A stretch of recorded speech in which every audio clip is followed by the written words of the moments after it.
Aujourd'hui, nous faisons l'introduction de l'épître de Paul aux Éphésiens. Pourquoi? Eh bien, tout simplement parce que nous suivons le calendrier national en rapport avec EBCI.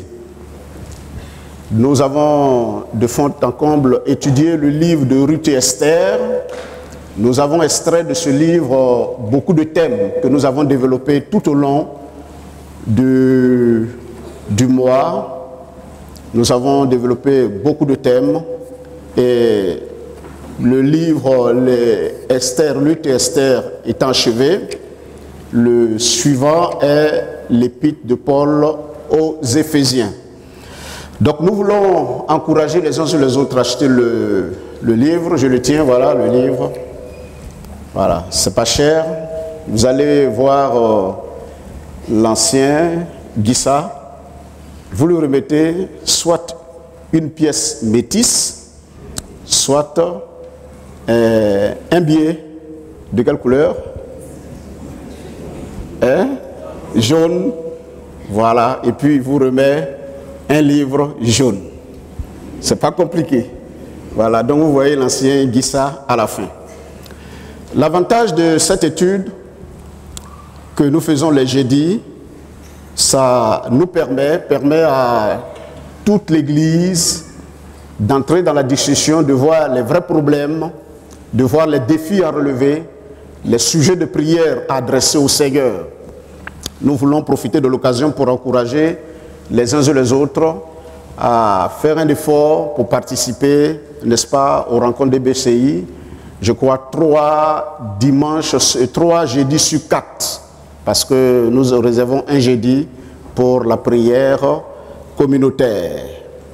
Voilà, donc l'épître aux Éphésiens, c'est une très belle lettre que nous aurons abordée tout au long du mois et que Dieu nous fasse beaucoup de bien. Amen.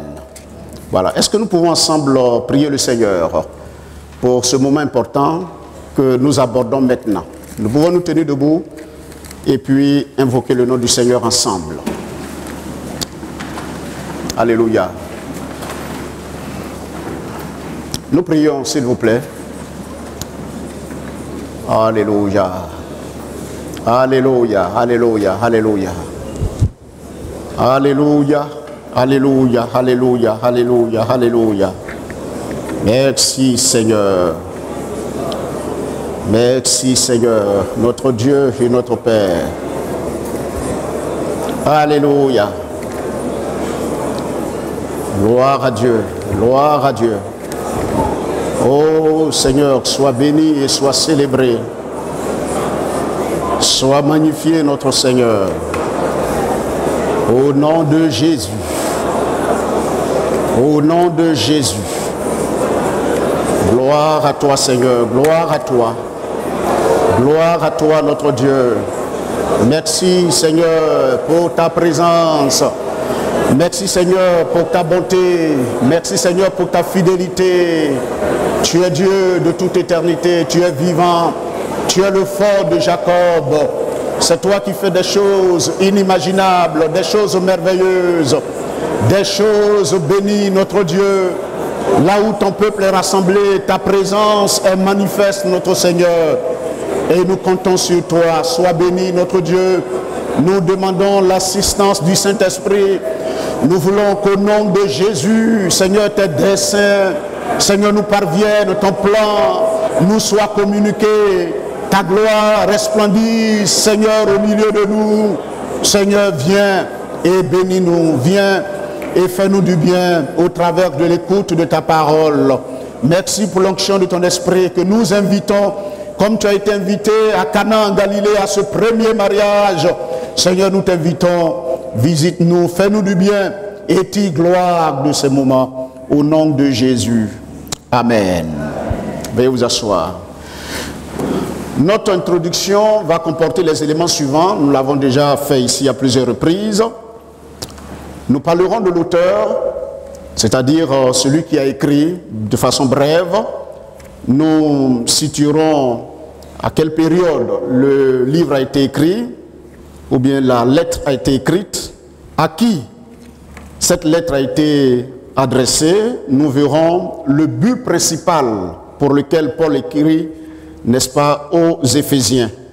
Et puis nous terminerons par quelques caractéristiques importantes en rapport avec la ville d'Éphèse, l'église d'Éphèse, et puis nous terminerons avec le plan, un plan que nous pouvons dégager, bien sûr, si nous voulons étudier l'épître de Paul aux Éphésiens. Beaucoup de plans peuvent être dégagés.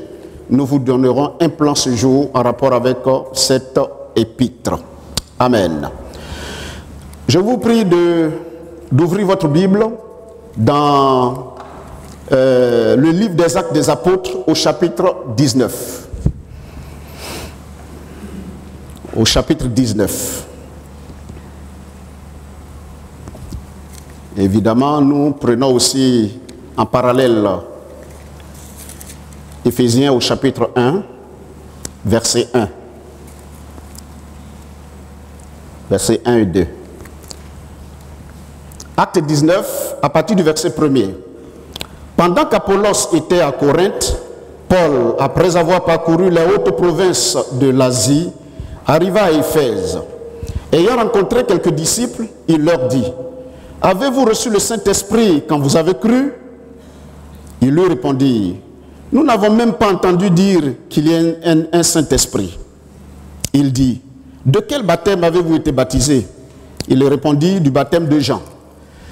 Alors Paul dit: Jean a baptisé du baptême de repentance, disant au peuple de croire en lui et de croire en celui qui venait après lui, c'est-à-dire en Jésus. Sur ces paroles, il fut baptisé au nom du Seigneur Jésus.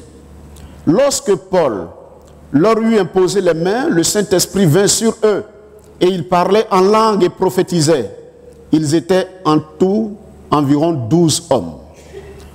Ensuite, Paul entra dans la synagogue où il parla librement.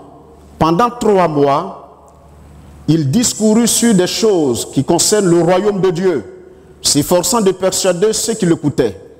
Mais comme quelques-uns restaient endurcis et incrédules, décriant devant la multitude la voix du Seigneur, il se retira d'eux, sépara les disciples et enseigna chaque jour dans l'école d'un nommé Tyrannus. Cela dura 2 ans, de sorte que tous ceux qui habitaient l'Asie, juifs et grecs, entendirent la parole du Seigneur. Et Dieu faisait des miracles extraordinaires par la main de Paul, au point qu'on appliquait sur les malades des linges ou des mouchoirs qui avaient touché son corps, et les maladies les quittaient, et les esprits malins sortaient. Quelques exorcistes juifs ambulants essayaient d'invoquer sur ceux qui avaient des esprits malins le nom du Seigneur Jésus en disant: je vous conjure par Jésus que Paul prêche. Ceux qui faisaient cela étaient 7 fils de Séva, juifs, l'un des principaux sacrificateurs. L'esprit malin leur répondit: je connais Jésus et je sais qui est Paul, mais vous, qui êtes-vous? Et l'homme dans lequel était l'esprit malin se lança sur eux, se rendit maître de tous deux, et les maltraita de telle sorte qu'ils s'enfuirent de cette maison nus et blessés. Cela fut connu de tous les Juifs et de tous les Grecs qui demeuraient à Éphèse. Et la crainte s'empara de tous, et le nom du Seigneur Jésus était glorifié. Plusieurs de ceux qui avaient cru venaient confesser et déclarer ce qu'ils avaient fait. Et un certain nombre de ceux qui avaient exercé les arts magiques, ayant apporté leurs livres, les brûlèrent devant tout le monde. On en estima la valeur à 50 000 pièces d'argent. C'est ainsi que la parole du Seigneur croissait en puissance et en force. Amen. Gloire à Dieu. Éphésiens chapitre 1, versets 1 et 2. Paul, apôtre de Jésus-Christ par la volonté de Dieu, aux saints qui sont à Éphèse et aux fidèles en Jésus-Christ. Que la grâce et la paix vous soient données de la part de Dieu notre Père et du Seigneur Jésus-Christ. Amen. Pour connaître l'arrière-plan des épîtres, il faut forcément lire le livre des Actes des Apôtres. Parce que c'est dans le livre des Actes des Apôtres que nous voyons les ministères de Pierre, de Paul et ceux qui ont fondé des églises. Et les épîtres ont été des lettres circonstancielles pour régler, n'est-ce pas, des difficultés ou pour apporter des enseignements. Donc pour savoir comment ces églises sont nées, il faut coûte que coûte lire l'arrière-plan de ces églises, n'est-ce pas, dans le livre des Actes des Apôtres. Celui de l'épître aux Éphésiens se situe particulièrement dans le chapitre 18 et le chapitre 19 du livre des Actes des Apôtres. Et cette lecture, avec celle qui a suivi, nous permet de répondre à quelques questions importantes en rapport avec le livre. Première question que nous nous posons, c'est qui a écrit cette lettre? Évidemment, ça saute aux yeux. Au chapitre 1er, versets 1 et 2 de l'épître, Paul même dit, il se présente, Paul, apôtre de Jésus-Christ, il en est l'auteur.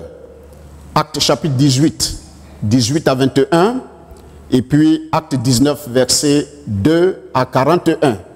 Aussi dans Acte chapitre 20, versets 17 à 35, tous ces textes nous confirment que Paul est l'auteur de cette lettre qui a été écrite aux Éphésiens.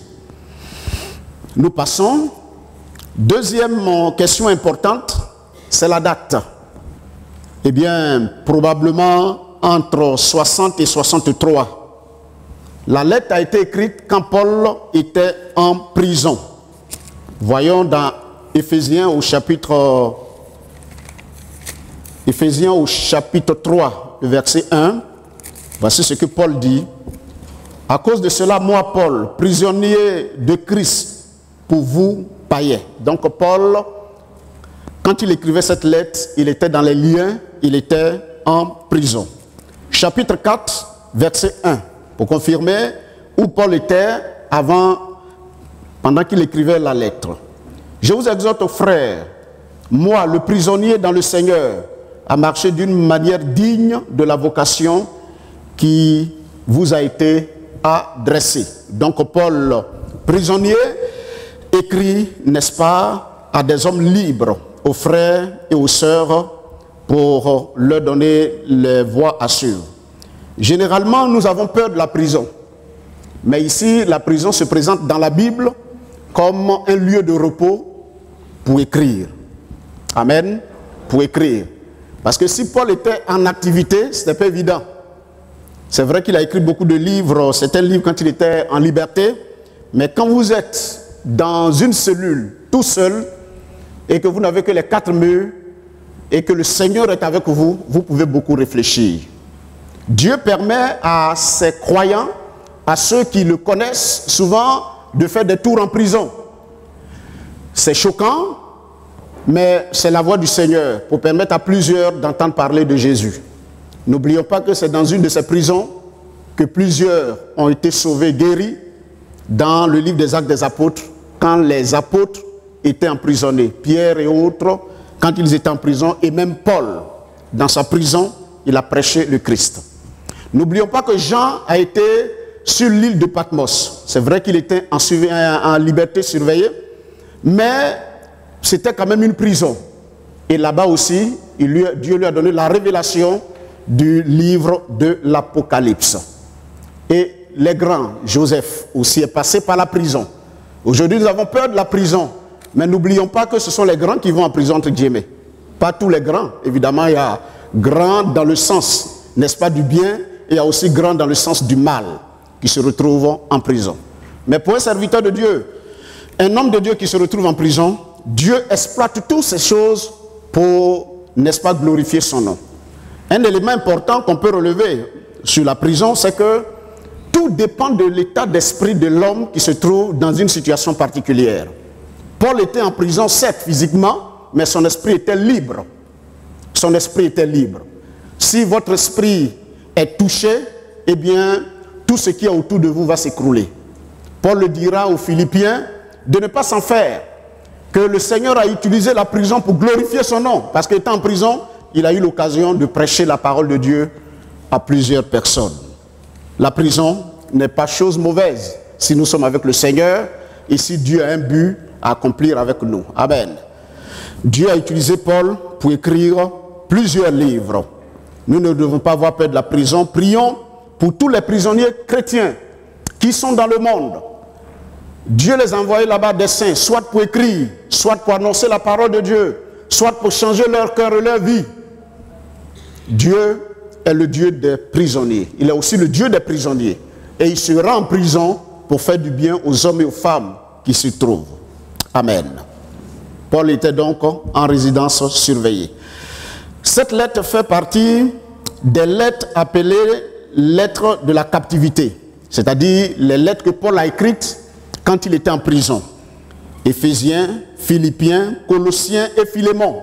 Ces 4 épîtres ont été écrites quand Paul était en prison. Vous voyez, quand on est seul, qu'on n'a rien à faire, Dieu rend notre esprit fertile, on peut prendre un bic et écrire. Mais quand nous sommes avec tout le monde, avec le bruit que produit la société, il est souvent difficile de réfléchir. À qui Paul a écrit? Évidemment, tous s'accordent pour dire que c'est aux Éphésiens. C'est vrai que plusieurs spécialistes de la Bible disent que le mot Éphésien n'était pas initialement dans les premiers manuscrits du Nouveau Testament et que c'est une lettre circulaire comme l'épître aux Colossiens. Paul a écrit cette lettre et cette lettre devait être lue dans toutes les églises qui étaient autour, n'est-ce pas, d'Éphèse. Nous ne tarderons pas sur cet élément. Mais ce qui est important pour nous, que Paul soit en prison, que la lettre soit écrite aux Philippiens, aux Éphésiens, et par ricochet à tous les croyants et à nous, pourquoi la lettre a-t-elle été écrite? Quel est le but que Paul visait en écrivant la lettre? Y a-t-il eu un problème particulier pour que Paul écrive aux Éphésiens, comme il a plusieurs fois fait, notamment avec les Corinthiens, qui avaient beaucoup de problèmes en leur sein? Paul a écrit pour rectifier le tir, ou pour exhorter son fils Timothée, qui avait besoin d'être encouragé, boosté dans son ministère. Y a-t-il eu un problème particulier? Quand nous lisons l'épître, et avec les spécialistes de la Bible, tous s'accordent pour dire qu'il n'y a pas eu de problème particulier qui aurait poussé Paul à écrire. Mais si Paul a écrit, c'est poussé par le Seigneur pour communiquer quelque chose de glorieux, de fondamental et de spirituel à ces communautés qui étaient à Éphèse. Un peu comme la lettre qui a été écrite aux Romains, où Paul parle de la justification, où Paul explique le plan glorieux de Dieu. Il y a des moments où il y a la descente de l'Esprit de Dieu dans le cœur des serviteurs du Seigneur, et pas forcément qu'il y ait un problème, mais pour communiquer une vision spirituelle, n'est-ce pas, à la communauté, aux hommes. L'homme peut développer, n'est-ce pas, des pensées et des idées. Donc, les spécialistes disent que ce thème était tellement brûlant, ou bien ce que Paul va dire était tellement brûlant dans son cœur, qu'il a jugé bon de la transmettre aux Éphésiens selon que le Seigneur lui a demandé de le faire. Nous relevons donc 2 raisons fondamentales. La première raison, Paul a écrit pour montrer le but de Dieu pour l'univers entier, le monde entier. Le but de Dieu ou le plan de Dieu pour le monde entier. Dieu a montré son dessein au travers de son Fils Jésus-Christ. Et il travaille à son objectif à travers l'Église qui est son corps. Donc l'idée, c'est que Paul a été conduit par le Seigneur pour expliquer aux Éphésiens le plan glorieux que Dieu a pour l'humanité. Et ce plan-là, c'est de se former une famille, une communauté à part, qu'on appelle l'Église. Et Paul prend le temps de développer dans cette épître le rôle, ce qu'est l'Église, son rôle et, n'est-ce pas, sa destinée. Donc l'Église est le plan éternel de Dieu, de rassembler juifs et grecs, païens et toutes les nationalités et toutes les races sous une seule entité appelée l'Église.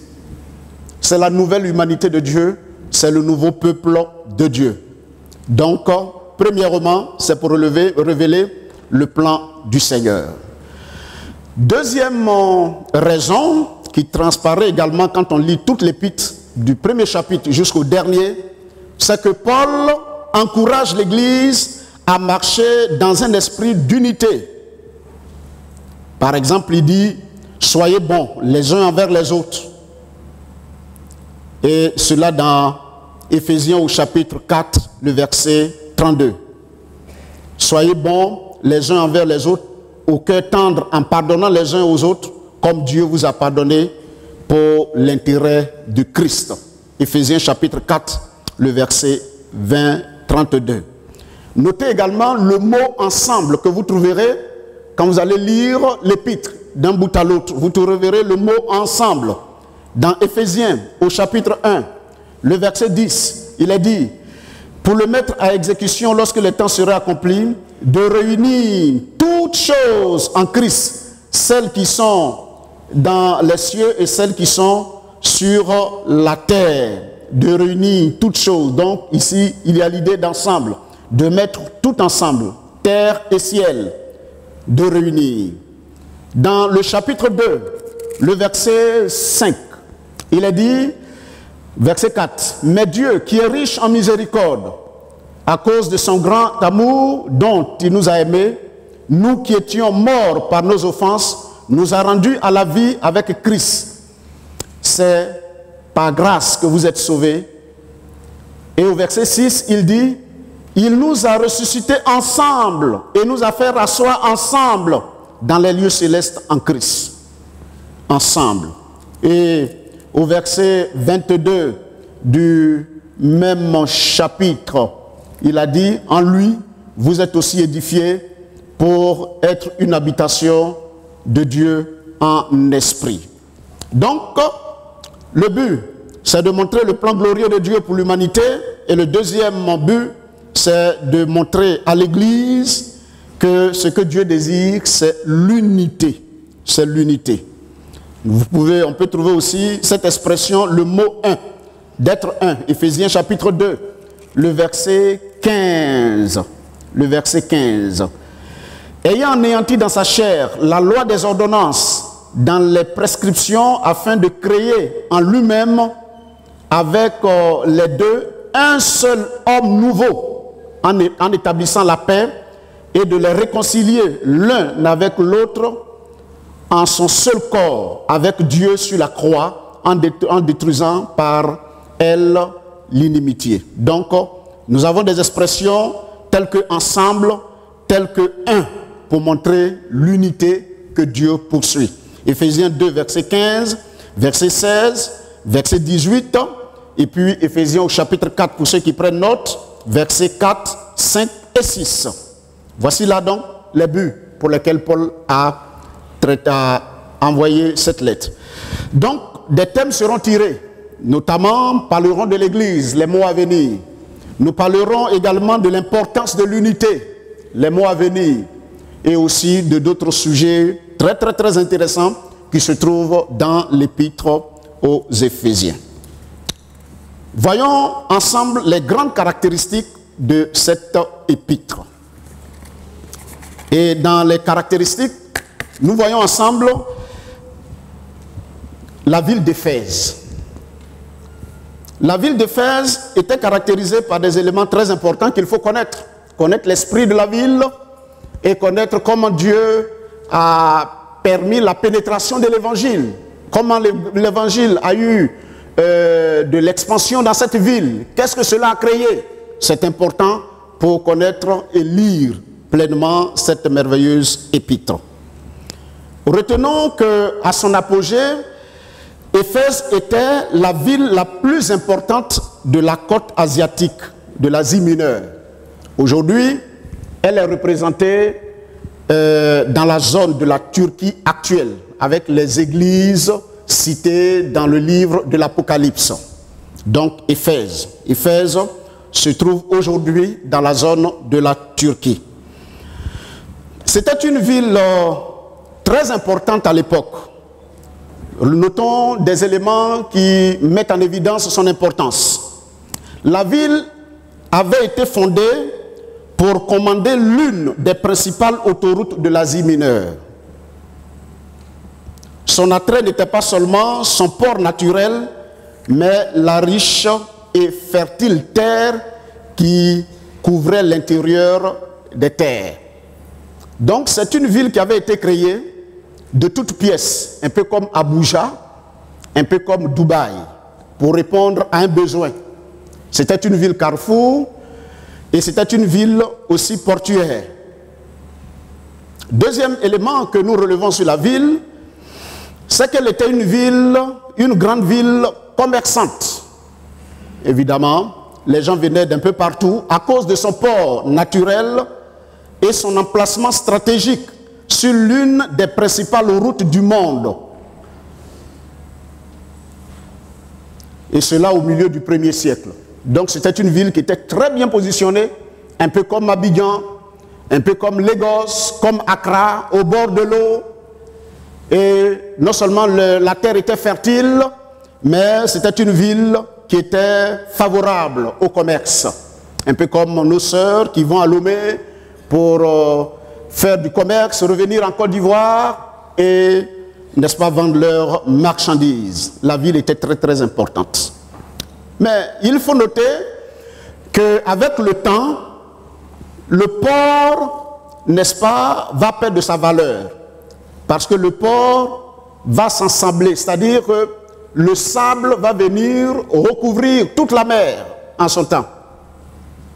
Et donc, petit à petit, Éphèse va perdre son prestige de grand port pour laisser la place à Smyrne, qui était juste à côté. Donc, Smyrne était devenu maintenant un grand port où les gens allaient pour le commerce, etc. Mais il va se développer aussi d'autres éléments importants, bien sûr, en rapport avec l'économie, la vente de l'or. N'oublions pas, quand vous allez lire le livre des Actes des Apôtres, tous ceux qui fabriquaient ou travaillaient l'or se sont soulevés contre Paul, en rapport bien sûr avec la religion que nous allons voir de cette ville, parce qu'ils fabriquaient l'or pour les divinités qui étaient là. Donc il y avait un très grand commerce d'or qui, n'est-ce pas, se passait dans cette ville d'Éphèse. C'était une ville prospère et une ville riche. Au plan spirituel, et c'est ce qui est très important pour nous, c'est qu'il y avait dans cette ville une divinité qui était adorée, qu'on appelle la Diane d'Éphèse. Paul a eu à faire face à cette idole. Ses adeptes se sont soulevés pour le tuer. Alors, qu'est-ce qu'il a dit de cette déesse? On dit qu'elle avait une tête grotesque et de nombreux seins. Se concentrait sur le plaisir sensuel et charnel. Donc c'était une déesse, une statue qui était faite avec une très grosse tête et avec beaucoup de seins. Alors, quel était son rôle? Son rôle, c'est de protéger.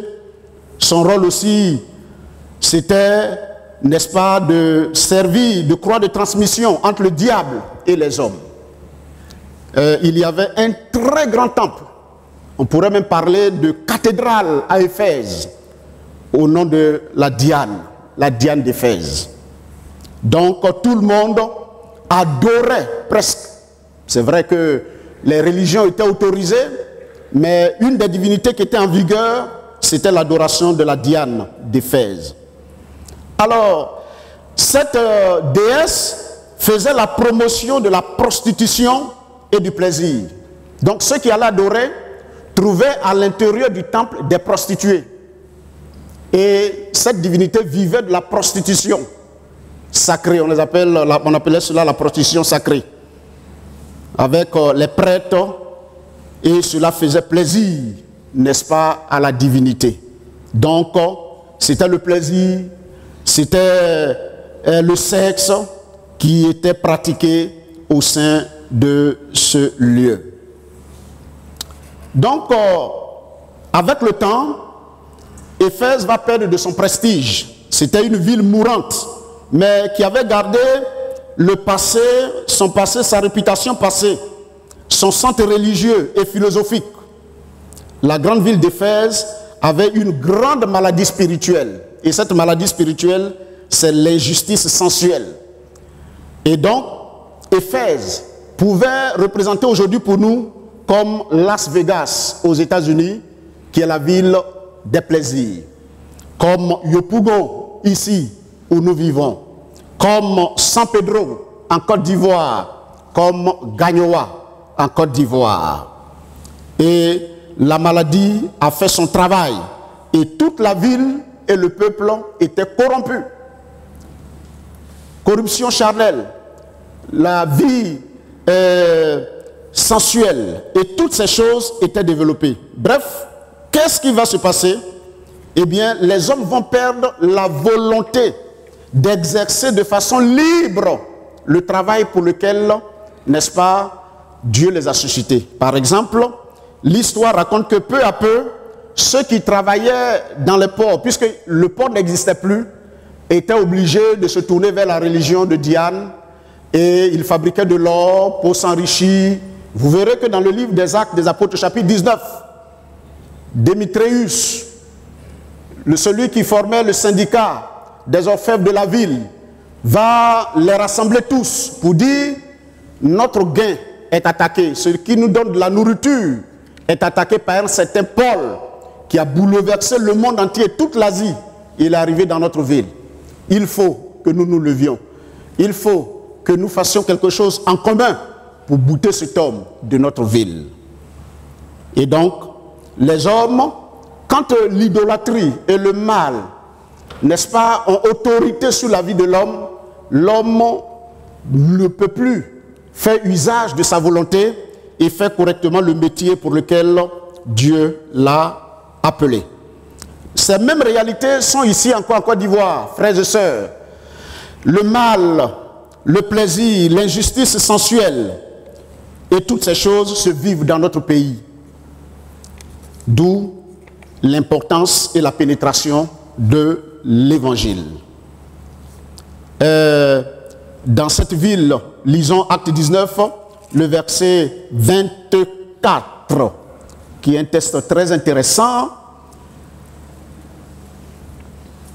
Il a dit ceci: un nommé Démétrius, orfèvre, fabriquait en argent des temples de Diane et procurait à ses ouvriers un gain considérable. Il les rassembla avec ceux du même métier et il dit: ô hommes, vous savez que notre bien-être dépend de cette industrie. Et vous voyez et entendez que non seulement à Éphèse, mais dans presque toute l'Asie, ce Paul a persuadé et détourné une foule de gens en disant que les dieux faits de mains d'hommes ne sont pas des dieux. Le danger qui en résulte, ce n'est pas seulement que notre industrie ne tombe en discrédit, c'est encore que le temple de la grande déesse Diane ne soit tenu pour rien, et même que la majesté de celle qui est révérée dans toute l'Asie et dans le monde entier ne soit réduite à néant. Ces paroles les ayant remplies de colère, il se mit à crier: grande est la Diane d'Éphèse. Toute la ville fut dans la confusion et ils se précipitaient tous ensemble au théâtre, entraînant avec eux Gaius et Aristarque, macédoniens, compagnons de voyage de Paul.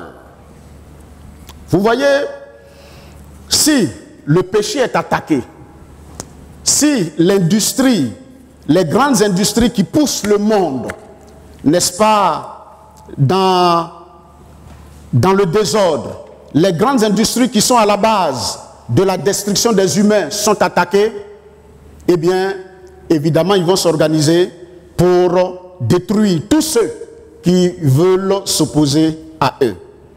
Notre monde est en danger, particulièrement notre pays est en danger, mais c'est au milieu de cette réalité que l'évangile doit faire sa pénétration. Amen. Donc, c'est nécessaire qu'à Éphèse, c'était nécessaire qu'à Éphèse, la parole de Dieu fasse son entrée. La parole de Dieu soit prêchée. Nous avons vu ensemble la réalité de la ville au plan économique, au plan spirituel. Voyons ensemble l'église d'Éphèse. Cette petite communauté qui est née, quel rôle elle a joué? Elle était composée de quoi? L'église d'Éphèse a eu un petit commencement. Lorsque Paul a visité Éphèse, il n'a trouvé que 12 croyants dans la ville. 12 croyants. Alors, à ce niveau, des questions sont suscitées. D'où sont venus ces 12 croyants que Paul a trouvés dans la ville d'Éphèse? Qui les a amenés au Seigneur? Comment ils ont été convertis? Il y a plusieurs éléments de réponse. Le premier élément, c'est que dans Actes chapitre 2, il nous a dit qu'il y avait 17, Acte 2, verset 9, il y avait 17 nationalités le jour de la Pentecôte. 17 nationalités qui étaient représentées, parmi lesquelles des hommes venus d'Asie, dont Éphèse était la capitale. Donc on suppose que certains ont entendu l'évangile le jour de la Pentecôte et ils sont retournés chez eux. C'est une supposition, pas une affirmation. Deuxième élément, on pense qu'il y a eu possibilité que Paul visite Éphèse à son retour d'Europe au cours de son voyage missionnaire, c'est-à-dire le deuxième, qui a été l'occasion pour lui de fonder l'église. C'est aussi encore là une deuxième hypothèse.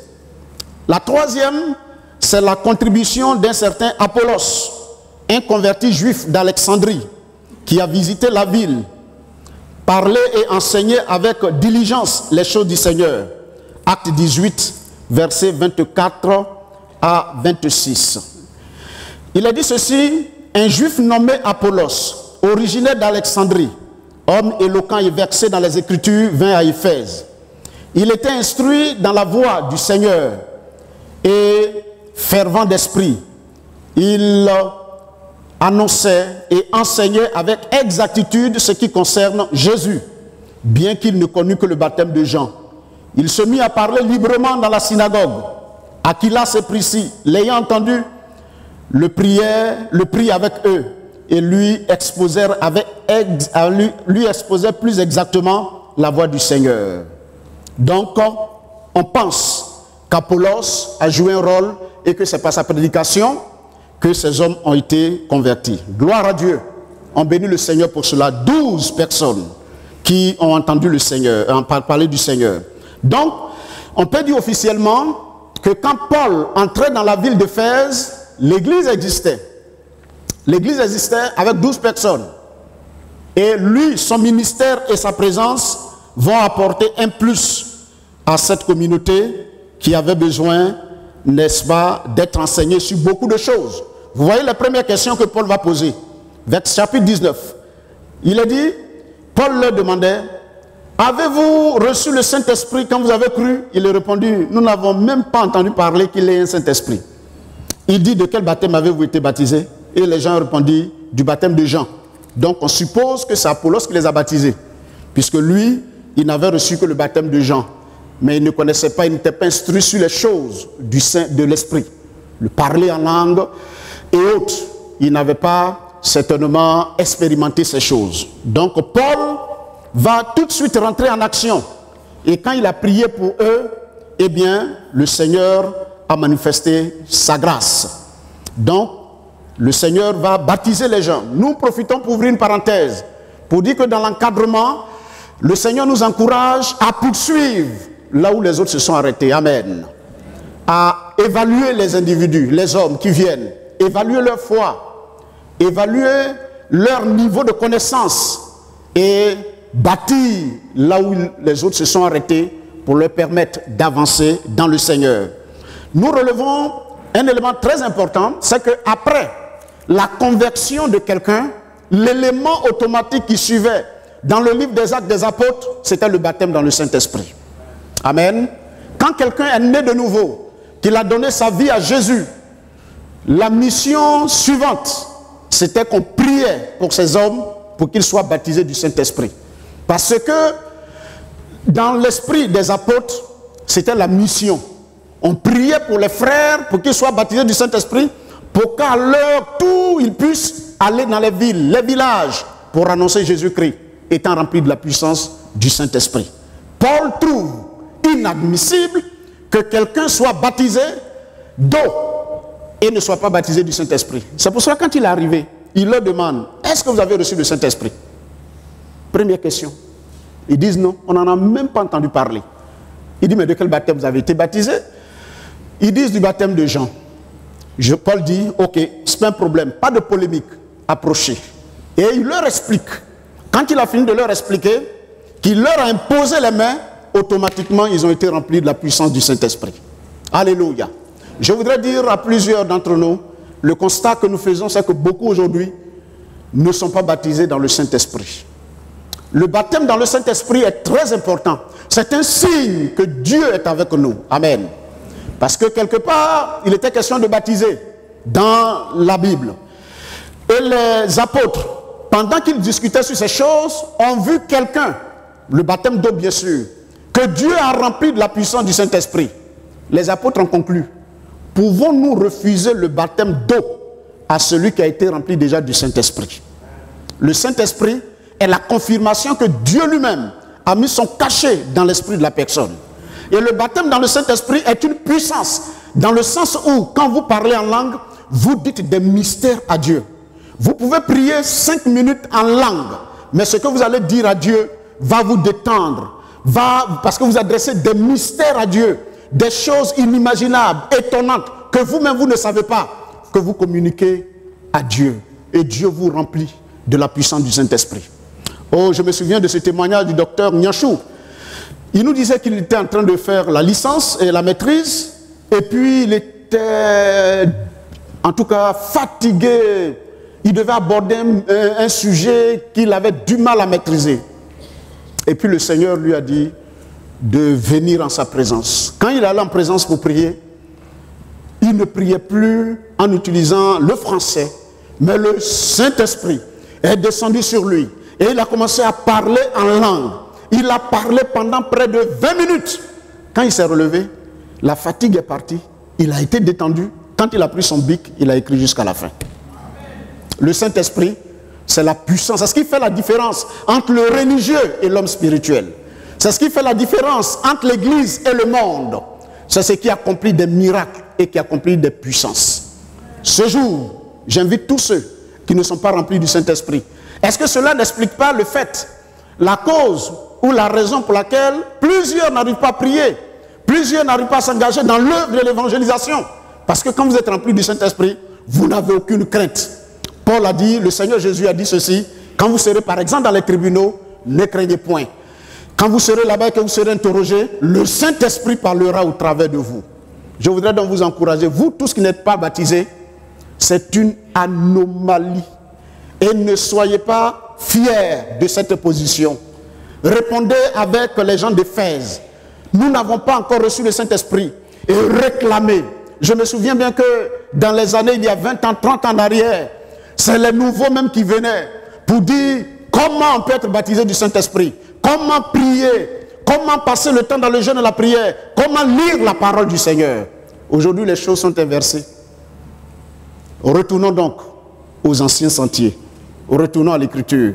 Et que tous ceux qui ne sont pas baptisés dans le Saint-Esprit le soient. Amen.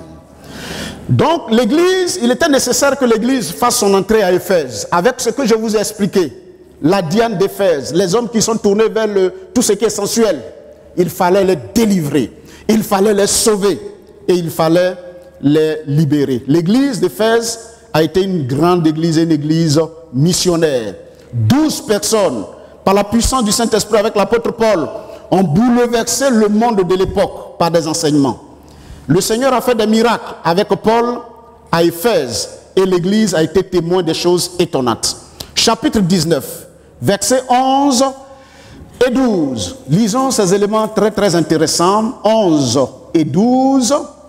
Il nous a dit ceci: et Dieu faisant des miracles extraordinaires par les mains de Paul, au point qu'on appliquait sur les malades des linges ou des mouchoirs qui avaient touché son corps, et les maladies les quittaient et les esprits malins sortaient.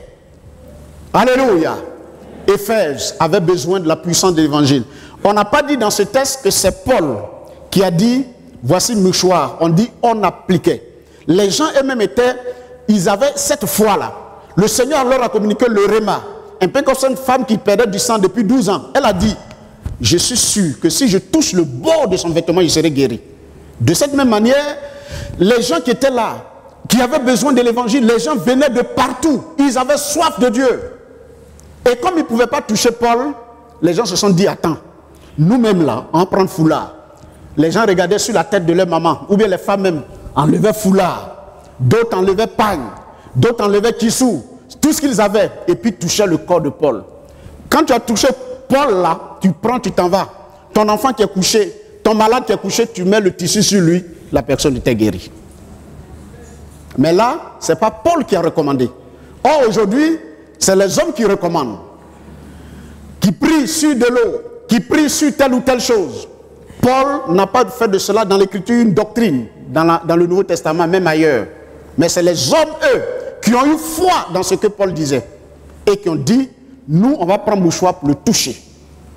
Maintenant, celui qui prie sur de l'eau pour vous donner, ou qui prie sur bougie pour vous donner, s'il a eu la révélation du Seigneur, gloire soit rendue à Dieu. Mais ce n'est pas une institution dans la parole de Dieu. Mais ce n'est pas aussi impossible. C'est quelque chose qui peut se faire sous la direction du Seigneur. Amen. Gloire à Dieu. Mais il faut retenir qu'Éphèse en avait besoin. En comptant, en consultant les éléments, on voit que Éphèse était un foyer de magie et de superstition orientale. Les gens étaient très émotifs, sensuels, et ils étaient facilement émus et de sentiments. Il était un peuple dévoué, un peuple expressif, un peuple aimant, mais également un peuple aimable. Donc, ils étaient attachés, liés par la magie.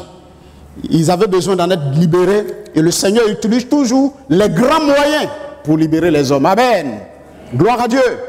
Dans nos prières pour les hommes, n'ayons pas peur. Dieu a l'arme qui convient à chacune de ses cibles. En Égypte, Dieu savait ce qu'il allait faire pour libérer le peuple. À Éphèse, Dieu a utilisé la voie des miracles. Et donc le Seigneur est capable, en utilisant les miracles, pour accomplir de grandes choses. Mais ce qui est intéressant, c'est la conversion des frères. C'était une église où il y avait toutes ces choses. Mais les gens ont été convertis.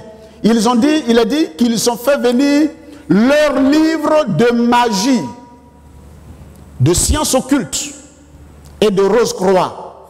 Et puis, ils les ont brûlés. Alléluia. Ils les ont brûlés à Éphèse. Tellement la conversion était authentique. La preuve extérieure de leur conversion, puisqu'ils adoraient la Diane d'Éphèse, ils ont fait sortir tous leurs livres de magie, de sciences occultes. Ils ont fait venir les livres là, sur la place publique. On a organisé n'est-ce pas, une cérémonie particulière, extraordinaire. Ils ont allumé un grand feu et ils ont mis leurs livres de magie dedans. Chacun devait montrer aux autres qu'il était vraiment converti. Quelle est la preuve de ta conversion? Qu'est-ce que les gens retiennent de ta conversion? Extérieurement, qu'est-ce que les gens peuvent retenir de ta conversion? La conversion n'est pas une chose qui doit toujours être cachée. À un moment donné, il faut qu'elle soit connue des hommes. Joseph d'Arimathée a été obligé, n'est-ce pas, de venir réclamer le corps de Jésus. À un moment donné, quand la foi se manifeste, boum, nos convictions doivent sortir.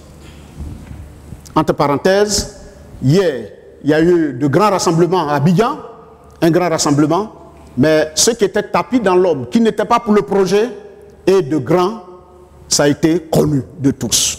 À un moment donné, la conviction doit se faire savoir. La conviction doit se faire connaître. Et surtout par rapport au Christ. Que votre foi ne soit pas cachée. Que votre foi soit ouverte. Qu'elle soit exprimée dans tous les milieux où vous êtes. Il y a encore des gens qui ont des livres de Rose-Croix, des livres de sorcellerie, des livres de magie. Et ils font comme si le monde était un panthéon. Ils viennent à l'église un peu, ils prennent des talismans à gauche et à droite. Et ils vont voir celui qui est fort, qui pourra s'adapter à leur réalité. Si tu es converti, la preuve de ta foi, c'est de brûler les livres. De brûler les livres. Et il y a des gens ici qui ont encore des livres de sciences occultes dans leur maison, dans leur vie. Et ces éléments-là servent de lien avec les démons et les forces obscures. C'est pour cela qu'il faut les détruire. C'est pour cela qu'il faut les brûler. Et Paul a tenu à ce que ça soit brûlé au milieu de la ville. Et chacun venait avec son livre. Et ses livres de magie pour les brûler. Quelle est la preuve authentique de ta foi? Il faut que les hommes découvrent, n'est-ce pas, tes convictions. Si tu es pour Jésus, tu ne dois pas être caché. Jésus a besoin d'hommes et de femmes qui s'engagent à sa suite. Aujourd'hui, beaucoup de choses ont besoin d'être brûlées. Brûlées. Notre passé, bien de choses de notre passé ont besoin d'être brûlées. Anéanties, nous devons couper avec toutes ces choses pour que le nom du Seigneur soit glorifié. Amen. Ressemblons donc à ce début de l'œuvre. Et c'est pour cela que nous comprenons bien le livre de l'Apocalypse. En fait, au moment où Paul écrivait, ou bien le livre de l'Apocalypse, Jean écrivait, l'église était une église morte. Elle était une église d'abord mourante au temps de Paul, et elle est morte jusqu'au temps de Jean, où Jean écrivait l'Apocalypse. C'est pour cela qu'il a dit, hein, souviens-toi de ton premier amour, répands-toi et pratique ta première œuvre, sinon je viendrai et je vais enlever ton chandelier de sa place. C'est à dessein. Parce que cette église avait commencé avec le feu du Saint-Esprit. Ils ont brûlé les livres de magie, de talismans, tout ce qu'ils avaient. Et l'église était une église vivante avec 12 personnes. Ils ont accompli des projets extraordinaires. Des esprits de Python ont été chassés. Ils ont affronté la Diane d'Éphèse. Ils ont détruit toutes les économies qui étaient basées sur le faux et sur la magie. Ils les ont affrontés. Malheureusement, la relève n'a pas été assurée. Le feu s'est éteint petit à petit jusqu'à ce que dans le livre de l'Apocalypse, Jean reçoive un message du Seigneur leur disant « Tu as perdu ton premier amour, mais repens-toi et ressaisis-toi. » À quel niveau tu es dans ta foi, mon frère? Une chose est de bien commencer, mais la fin d'une chose vaut mieux que son commencement. Nous devons tout faire pour demeurer dans la foi. Il faut veiller sur nos vies. Et c'est justement la raison d'être de l'épître. Pour ne pas que ce que Dieu nous a donné soit détruit, l'épître de Paul aux Éphésiens nous donne des éléments extraordinaires pour maintenir la flamme. Amen. J'invite donc quelqu'un qui veut suivre le Seigneur et qui ne croit pas que Dieu soit capable et qu'il y a encore des choses, il faut les détruire, il faut les briser et faire confiance au Seigneur. Et Dieu agira. Amen. Quel est donc le grand message? Troisièmement, dans la particularité, le grand message aux Éphésiens, c'est le message, un des messages importants, c'est le message de la réconciliation. La réconciliation. Le problème que Paul traite dans l'épître aux Éphésiens est le problème de la division. La division ou la désharmonie. Il traite des divisions et des dissensions majeures à travers l'univers. Ce n'était pas spécifique aux Éphésiens. Mais vous allez voir que la pensée, c'était l'unité. Mais ce n'était pas parce que dans l'église d'Éphèse, il y avait forcément des problèmes. Non, non, non. Mais c'est le thème de l'unité qui est au-delà de notre compréhension que l'apôtre traite, n'est-ce pas, dans ce livre, pour montrer, pour mettre en évidence l'importance du grand message de la réconciliation. Le grand message de la réconciliation. Relevons quelques éléments importants. Par exemple, Paul montre que l'homme est en désaccord avec Dieu. Éphésiens chapitre 2, verset 1. Deuxièmement, Paul montre que l'homme est en désaccord avec son prochain. Non seulement avec Dieu, mais avec son prochain. Au chapitre 2, verset 11. Il montre encore que les chrétiens sont perçus comme étant en désaccord avec leurs frères et sœurs. Éphésiens au chapitre 4, le verset, n'est-ce pas, 1. Il dit, je vous exhorte, moi, le prisonnier dans le Seigneur, à marcher d'une manière digne de la vocation qui vous a été faite, en toute humilité et douceur, avec patience, vous supportant les uns les autres, avec charité, vous efforçant de conserver l'unité de l'esprit par le lien de la paix.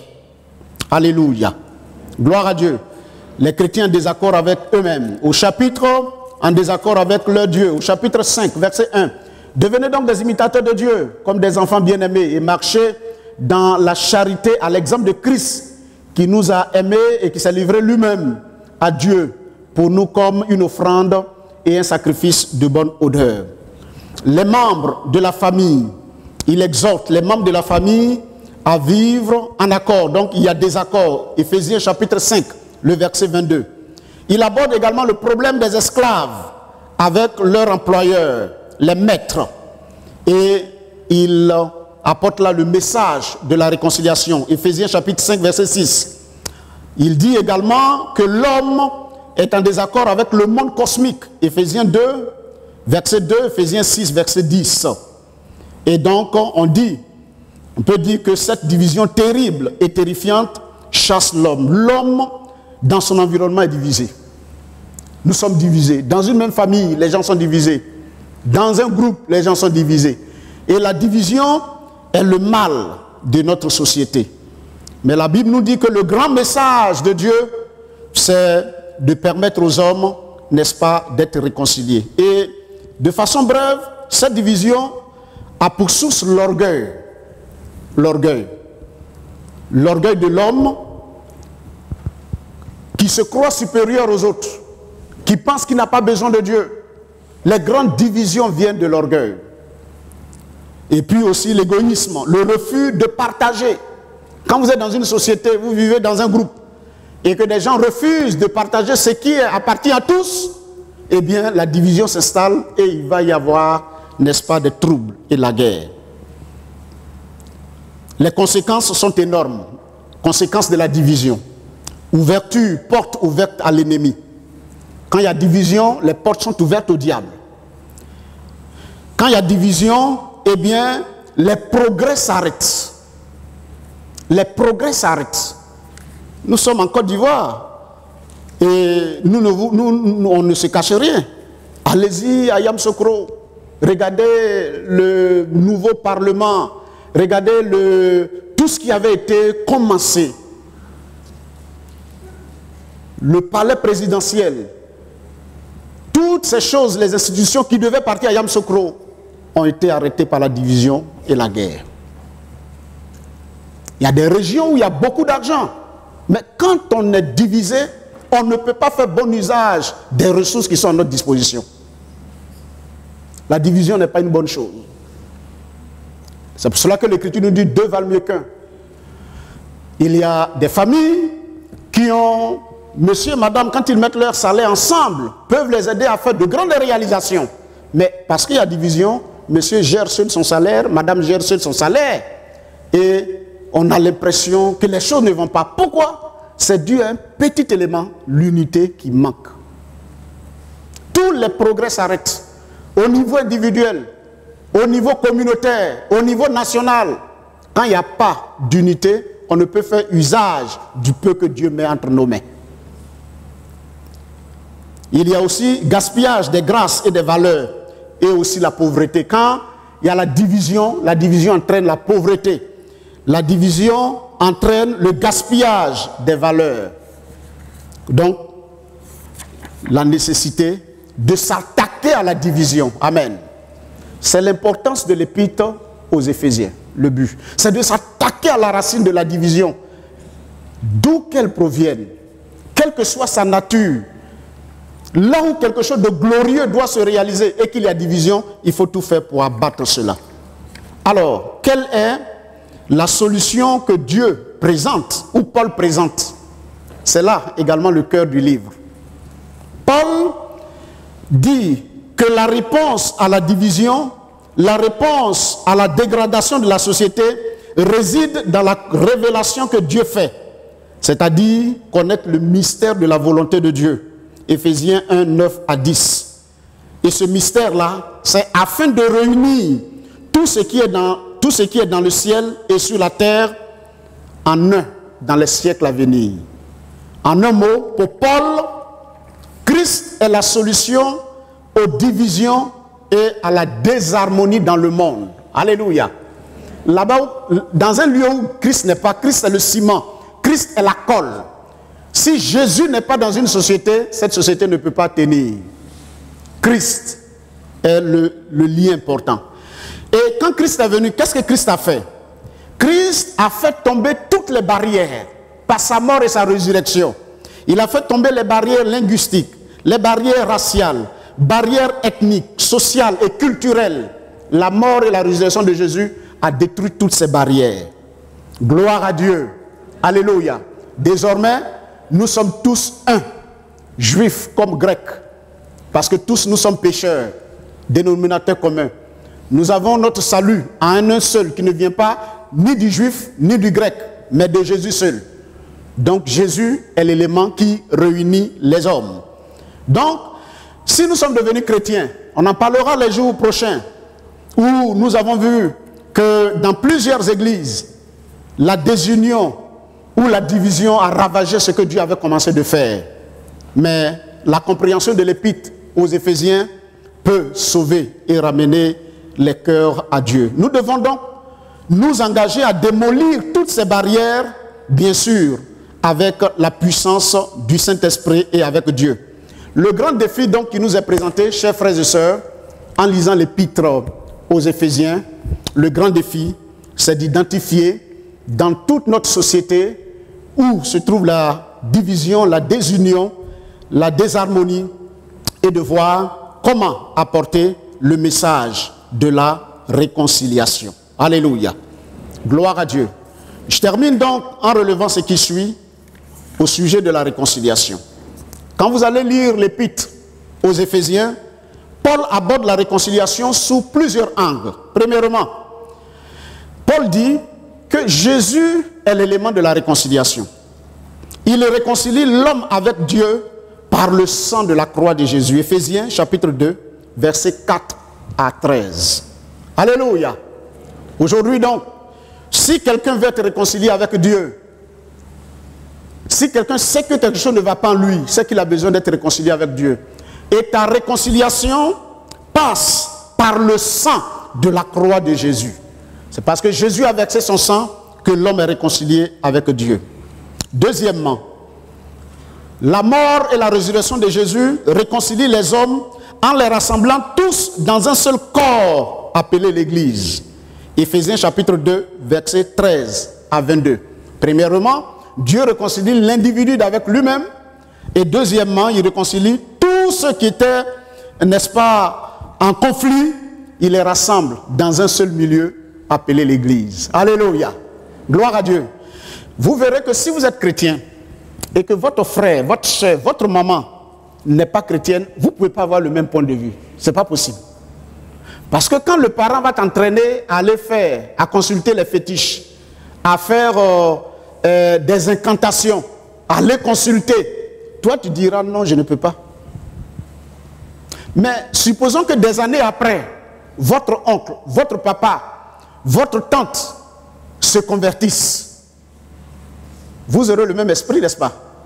Parce que cette réconciliation a été favorable par la mort et la résurrection de Jésus, parce que je l'ai accepté, parce qu'elle l'a aussi accepté, nous nous retrouvons en Christ. C'est pas beau ça? Je me souviens bien, il y a eu une convention qui s'est passée au Champrou, il y a des années de cela. Hein. Et puis, on est allé à cette convention-là. Et puis qui je vois? Je vois un ami de lycée. Mais ce gars-là, on s'était boxé quand on était au lycée. Ouais, on s'était bien frappé. Et puis il me voit, il dit, tu fais quoi ici? Moi aussi, je lui dis, mais tu fais quoi ici? Il dit, non, je me suis donné à Jésus. Et puis moi aussi, je lui ai dit, mais je suis devenu chrétien.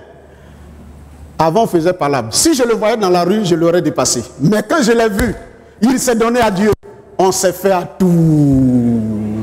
Alléluia. Seul Jésus réconcilie les cœurs. C'est pour cela, pour que nous puissions nous retrouver vraiment, c'est en Jésus. C'est pour cela la vraie famille même là, moi pour moi, hein, ma vraie famille, c'est vous. Ma vraie famille là, c'est l'Église. Nous avons le même esprit. Mes sœurs qui ne sont pas converties, on n'a pas le même esprit. Quand mon frère vivait à un moment donné, il s'est donné au Seigneur Jésus. Avec lui, on avait les mêmes façons de penser, la même façon de voir les choses. Et quand vous avez le même esprit, vous vous appelez facilement, c'est pas ça? Donc chaque fois, on s'appelait. Comment tu vas? Oui, je vais bien chez toi. Et le Seigneur, oui, ça va. Ainsi de suite. Pourquoi? Parce qu'on avait le même esprit. Mais les autres, on est tous même père, même mère. Quand on s'appelle là, c'est qu'il y a un événement. Ah, mais vrai ou faux? Je vous dis ce qu'il y a chez moi. Parce qu'on n'a pas le même esprit. On ne va pas m'appeler pour me dire, il y a consultation à faire. Et puis on va m'associer, moi, pasteur. Ça ne marche pas. On n'a pas le même esprit. Mais on se retrouve quand il y a des choses qui concernent la famille et que c'est urgent, où ma présence en tant que chrétien ne va pas déranger ma foi, je me présente. Mais avant ça, c'est ceux avec lesquels j'ai le même esprit là, qu'on communique régulièrement. Et de façon sporadique pour leur annoncer l'évangile à vous qui ne connaissez pas le Seigneur, que vous devez vous convertir. Il n'y a de réconciliation vraie que quand on se trouve en Jésus. Amen. Il réconcilie les chrétiens par la puissance du Saint-Esprit en donnant des dons et des fonctions individuelles à chacun des membres. Éphésiens 4, versets 1 à 32. Il réconcilie les croyants avec Dieu par la puissance du Saint-Esprit. Éphésiens 5, versets 1 à 21. Il réconcilie les membres de la même famille en donnant l'exemple de l'amour de Christ pour l'Église. Éphésiens 5, sur le mariage. À l'exemple du Christ. Comme Christ a aimé l'Église, l'homme doit aimer, ainsi de suite. Réconcilier, unir, faire en sorte que tout soit un. Il réconcilie aussi les esclaves et les maîtres, en les mettant sur le même pied d'égalité devant Jésus, devant Dieu.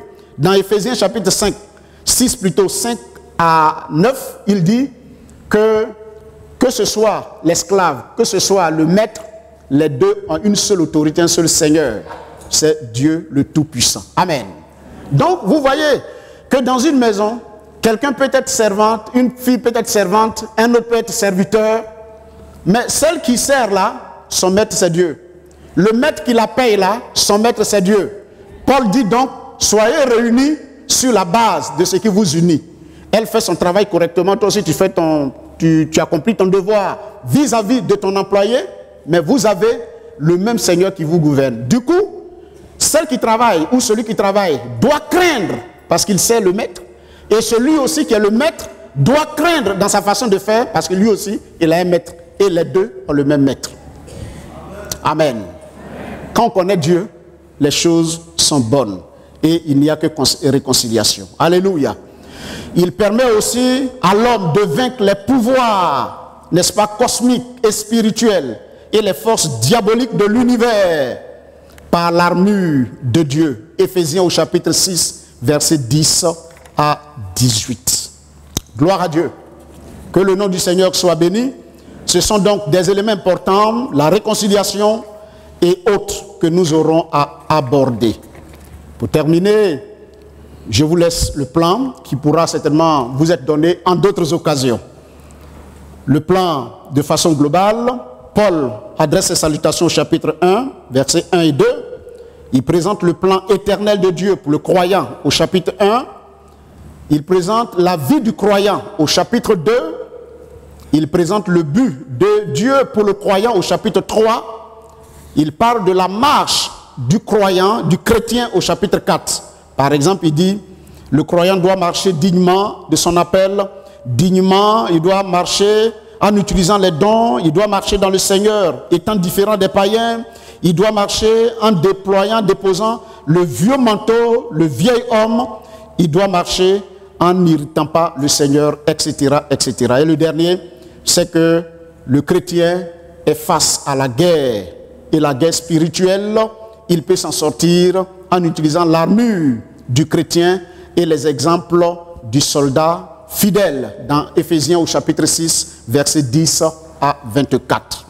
Que Dieu nous bénisse en abordant les jours à venir de façon détaillée plusieurs éléments dans l'épître aux Éphésiens. Paul est l'auteur, le message c'est celui de l'unité, de la réconciliation. Et cette réconciliation n'est faite que par l'œuvre de Jésus. Et cette unité doit toucher toutes les sphères de notre société. Famille, chrétiens, église, humains, avec Dieu. Il faut qu'il y ait l'unité. Et il ne peut y avoir unité en présentant Jésus-Christ dans tout ce que nous faisons pour que le nom du Seigneur soit glorifié. Pourquoi? Parce qu'à la fin des temps, Dieu rassemblera tout ce qui est terrestre et spirituel en Jésus. Il formera un seul. C'est là le grand projet de Dieu pour l'univers appelé l'Église. Que Dieu nous bénisse et bonne étude EBCI avec l'épître de Paul aux Éphésiens. Quand vous sortirez, vous irez voir l'ancien Guissard Ambroise et vous allez vous procurer, n'est-ce pas, ce document avec 500 francs. Que Dieu nous bénisse abondamment.